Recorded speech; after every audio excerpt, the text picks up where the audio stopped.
أعوذ بالله من الشيطان الرجيم حتى إذا جاء أحدهم الموت قال رب ارجعون لعلي أعمل صالحا فيما تركت كلا إنها كلمة هو قائلها ومن ورائهم برزخ إلى يوم يبعثون. Sadaqallahul Azim. Allah Subhanahu wa taala berfirman dalam surah Al-Mu'minun ayat 99 dan 100. Hatta idza jaa ahadahumul maut, sehingga apabila telah datang kepada salah seorang daripada mereka kematian. Qala rabbirji'un, nescaya ia berkata, Tuhanku, kembalikanlah ku ke dunia. La'alli a'malu salihan, mudah-mudahan aku berbuat salih. Fima taraktu, pada apa yang telah aku tinggalkan. Kalla, Allah Ta'ala menempelak mereka, bahkan tidak. Innaha kalimatun huwa qailuha, sesungguhnya ia adalah satu perkataan yang mereka hanya memperkatakannya. Wa min waraihim barzakhun ila yaum yub'atsun, mereka akan berhadapan dengan barzakh sehingga ke hari kebangkitan. Muslimin, muslimat yang dirahmati Allah Subhanahu wa taala. Dalam ayat ini Allah Subhanahu wa taala memberitahu kepada kita setelah salah seorang daripada mereka yang menyesal hidupnya di dunia, apabila datang kepada mereka kematian, maka mereka meminta kepada Allah Subhanahu wa taala agar mereka dikembalikan semula ke dunia. Tak lain dan tak bukan untuk mereka melakukan amal soleh. Untuk mereka melakukan amal soleh. Tetapi Allah Subhanahu wa taala menerusi ayat-ayat ini menempelak mereka dengan firman Allah, tegasan daripada Allah Subhanahu wa taala bahawa mereka ini hanyalah berkata-kata dengan perkataan semata-mata. Maksudnya mereka tidak pernah mengambil pengajaran daripada apa yang mereka didengarkan, diperdengarkan semasa mereka di dunia.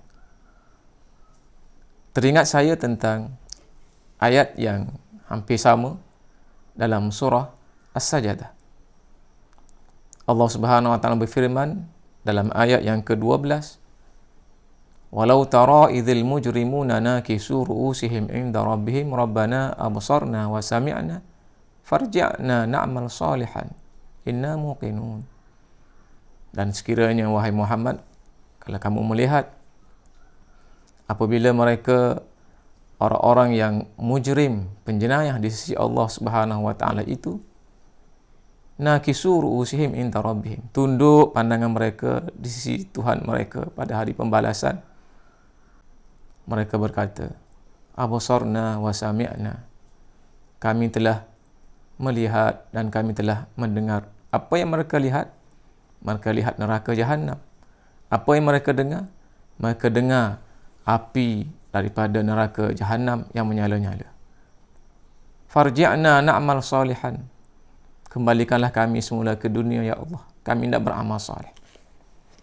Tuan-tuan dan puan-puan, daripada dua ayat, daripada dua surah yang kita petik pada pagi ini, semua kedua-duanya memperkatakan tentang sekiranya Allah Subhanahu wa taala mengembalikan semula kita ke dunia, kita akan beramal soleh. Sekarang ini kita masih lagi berada di dunia. Marilah kita sama-sama mengambil pengajaran daripada kedua-dua ayat ini untuk kita terus melakukan amal soleh. Terlebih dahulu, apa itu amal soleh? Soleh dalam bahasa Arab bererti baik. Soleh bererti baik. Baik ni pula suatu perkara yang subjektif. Kalau kita belajar di sekolah, kita masih ingat di sana ada soalan objektif dan ada soalan subjektif. Soalan objektif ni jawapannya mudah. Dari segi jawapan, nak pilih pun susah juga. Soalan objektif, jawapannya A, B, C, D. Paling-paling tidak pun kita boleh teka. Tapi kalau soalan subjektif, maka kita kadang-kadang diminta untuk memberi penerangan, memberi jawapan daripada aspek pandangan kita, pendapat kita dan sebagainya. Walau bagaimanapun, soalan subjektif pun bukan asal saja kita jawab, maka semuanya akan diberi markah. Soalan subjektif pun ada skema dia. Jadi, kalau kita jawab tak kena dengan skema, salah juga kita. Begitu jugalah kehidupan kita di dunia ini. Allah Subhanahu Wa Taala menghantar kepada kita Islam untuk dijadikan panduan. Jadi baik itu luas, baik itu subjektif. Mungkin kita kata kita dah buat benda baik, tetapi skemanya di sisi syariat Allah mungkin tidak baik. Contoh, kita diam. Diam tu baik. Tak mengata kepada siapa-siapa. Diam baik. Tetapi kalau kita diam, anak-anak kita tak solat, ataupun orang-orang yang di bawah tanggungjawab kita melakukan perkara yang tidak sepatutnya, kita diam saja, maka dia tak jadi baik. Lebih-lebih lagi kalau tak solat, pada pandangan Allah, pada skema syariat, itu tidak baik. Begitu juga sebaliknya, marah. Marah ni, tidak ada orang suka marah. Tak suka kena marah. Tapi kalau anak tak solat, kita marah. Di sisi Allah Subhanahu Wa Taala, itu bukan perkara yang jahat. Malah itu perkara yang baik. Kerana kita mengikut skema Allah Subhanahu Wa Taala. Kalau kita imbas sejarah Rasulullah sallallahu alaihi wasallam, Rasulullah sallallahu alaihi wasallam terlibat dengan pelbagai peperangan. Kalau kita melihat peperangan ini, tidak ada orang yang suka sebenarnya. Bila kita berperang, sama ada kita membunuh ataupun kita dibunuh. Sebenarnya ini suatu perkara yang sangat kritikal. Walau bagaimanapun, Rasulullah sallallahu alaihi wasallam dalam sejarah hidupnya melalui beberapa siri peperangan. Kenapa? Kenapa sehingga sanggup berperang? Kerana ia adalah skema di sisi Allah Subhanahu Wa Taala untuk menegakkan agama Islam, untuk menjaga agama daripada dicemari oleh perkara-perkara yang tidak sepatutnya. Jadi, kalau kita melihat kepada perkataan soleh, ia adalah bermaksud baik. Baik di sisi Allah Subhanahu Wa Taala, bukan baik pada pandangan kita sendiri. Tuan-tuan dan puan-puan, muslimin muslimat, marilah sama-sama kita menjadi orang-orang yang soleh, orang-orang yang baik di sisi pada pandangan Allah Subhanahu Wa Taala, di sisi syariat Islam, supaya kita tidak menyesal nanti bila kita balik berhadapan ataupun dihadapkan kepada Allah Subhanahu Wa Taala, Tuhan yang akan menghukum kita. Maka kita perlu bersedia daripada sekarang, kerana kita telah faham tadi bahawa nak jadi baik di sisi Allah Subhanahu Wa Taala mengikut skema syariat, maka kita kena tahulah skema itu. Untuk mengetahui skema, Allah Subhanahu wa taala utuskan rasul. Allah Subhanahu wa taala jadikan dalam kalangan umat Rasulullah sallallahu alaihi wasallam ini alim ulama yang mana mereka merujuk kepada Al-Quran, kepada hadis dan sebagainya, segala bentuk rujukan Islam untuk menjadikan kita melakukan sesuatu perkara mengikut skema yang dikehendaki oleh syariat Allah Subhanahu wa taala. Marilah sama-sama kita mengikut mereka itu yang telah diberikan pencerahan, yang diberikan ilmu oleh Allah Subhanahu wa taala, iaitu alim ulama kita sendiri. Marilah sama-sama kita berazam dan berusaha. Apa sahaja amanah yang Allah Subhanahu wa taala berikan kepada kita. Kalau kita seorang ketua, kita jadi ketua yang soleh. Kalau kita pekerja staf, jadi pekerja staf yang soleh. Kita suami yang soleh, isteri yang solehah. Kalau kita anak, jadilah kita anak-anak yang soleh dan solehah. Dan untuk menjadi soleh ini, jangan pula kita bertangguh. Jangan tunggu tua nanti kita beramal lah. Kita pergi ke masjid, kita sembahyang banyak-banyak. Jangan cari alasan. Kerana Allah Subhanahu wa taala dalam ayat yang kita bacakan tadi menegaskan dengan firman-Nya, kalla innaha kalimatun huwa qailuha. Bahkan tidak sekali-kali itu hanyalah percakapan atau kenyataan, semata-mata percakapan, semata-mata kenyataan, semata-mata alasan. Sedangkan mereka tidak pernah mengambil pengajaran daripada apa yang mereka dengarkan. Maka jangan bertangguh untuk tunggu tua, untuk tunggu kaya baru kita nak buat amal soleh. Kerana ditakuti apabila telah tiba masanya nanti, urat-urat sendi kita semakin mengendur, urat-urat sendi kita semakin tidak kuat, maka pada masa itu kita akan menyesal.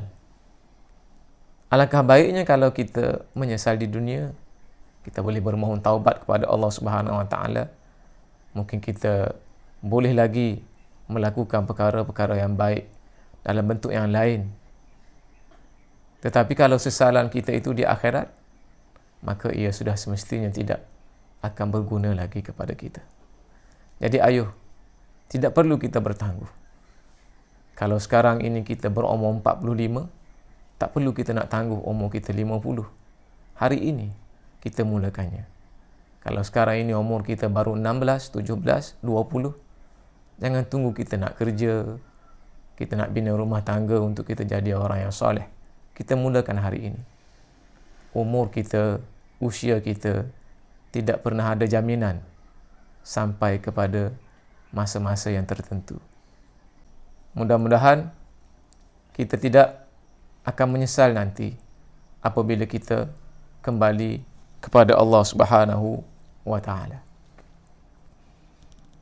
Kalau kita tadabbur sedikit lagi ayat surah Al-Mu'minun ini yang kita bacakan tadi, maka kita boleh memahami bahawasanya perkataan ataupun perbuatan ataupun soleh itu sendiri menjadi idaman kepada mereka yang telah meninggal dunia. Mereka tidak minta untuk kembali ke dunia. Contohnya untuk solat, puasa, zikir dan sebagainya. Tapi mereka minta untuk kembali ke dunia untuk mereka melakukan amal-amal soleh. Ini dapat kita fahami, mungkin di sana ada juga kita melakukan perkara-perkara yang tidak soleh, sedangkan pada zahirnya orang nampak seolah-olah perkara itu perkara soleh. Kenapa? Kerana kita tidak mengikut skema Allah Subhanahu wa taala. Kita tidak mengikut syariat yang diajarkan kepada kita. Sebagai contoh, mungkin kita suka bersedekah, tetapi perbuatan sedekah kita itu dicurigai oleh orang lain sehingga mereka memandang perbuatan kita itu sebagai perbuatan yang boleh mengganggu gugat institusi yang lain. Ataupun kita solat, dalam hati kita ada perasaan riak, perasaan nak menunjuk-nunjuk dan sebagainya. Oleh sebab itu, marilah sama-sama kita menjadi soleh dalam kehidupan kita semua sekali, terutama apabila kita melakukan perkara-perkara dasar dalam agama seperti solat, zakat, puasa, sedekah, wirid, zikir dan sebagainya. Muslimin muslimat, untuk menjadi soleh sebenarnya ada doa yang diajarkan kepada kita oleh agama. Contoh doa yang kita selalu baca ketika kita mengambil wudu. Allahumma ja'alni minat tawwabin waj'alni minal mutatahhirin waj'alni min ibadikas salihin. Wahai Tuhan, jadikanlah aku daripada kalangan orang-orang yang bertaubat, kalangan orang-orang yang bersih, bersuci, dan ya Allah, jadikanlah aku daripada kalangan hamba-hambamu yang soleh. Kita ambil wuduk ni mestilah kita nak semayang, kita nak baca Quran, kita mohon kepada Allah Subhanahu Wa Taala kita jadi orang yang soleh. Dalam kita sembahyang, biarlah solat kita itu diterima secara mutlak oleh Allah Subhanahu Wa Taala. Sudah tentulah solat yang kita akan kerjakan itu semata-mata kerana Allah Subhanahu Wa Taala. Semata-mata kerana Allah Subhanahu Wa Taala. Begitulah juga baca Quran. Dan doa ini boleh kita amalkan sehari-hari kita. Kita mintalah. Kalau kita nak minta anak-anak yang soleh, kita doalah. Allahumma ja'al auladana auladan salihin wa banatina banatin salihat. Tetapi jangan kita lupa untuk diri kita sendiri pula. Kita minta anak soleh, kita minta anak-anak yang salihah. Jangan kita lupa diri kita. Waj'alni min ibadikas salihin. Dan jadikanlah aku juga orang-orang yang saleh kepada mereka, kepada kedua ibu bapaku, kepada isteriku dan sebagainya. Dan boleh ditambah dengan doa, kita minta amalan-amalan kita turut menjadi amal saleh. Allahumma ja'al a'malana salihatan liwajhikal karim. Jadi kita boleh simpulkan doa tadi dengan kita melafazkan Allahumma ja'al auladana auladan salihin wa banatina banatin salihat wa a'malana a'malan salihatan liwajhikal karim waj'alni min ibadikas salihin. Perkataan ataupun doa yang terakhir itu penting. Waj'alni min ibadikas salihin. Kau jadikanlah terlebih dahulu aku ya Allah jadi hamba-Mu yang soleh. Maka dengan itu aku boleh menjadi contoh tauladan.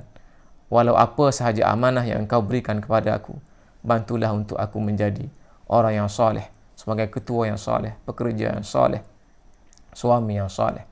Dengan demikian jadikanlah juga anak-anakku anak-anak yang soleh, isteriku isteri yang solehah, dan segala apa yang aku kerjakan di dunia ini sebagai pekerjaan yang soleh, agar aku tidak kembali kepadamu ya Allah dalam keadaan menyesal yang tidak sudah, kerana pepatah mengatakan sesal dahulu pendapatan, sesal kemudian tiada guna.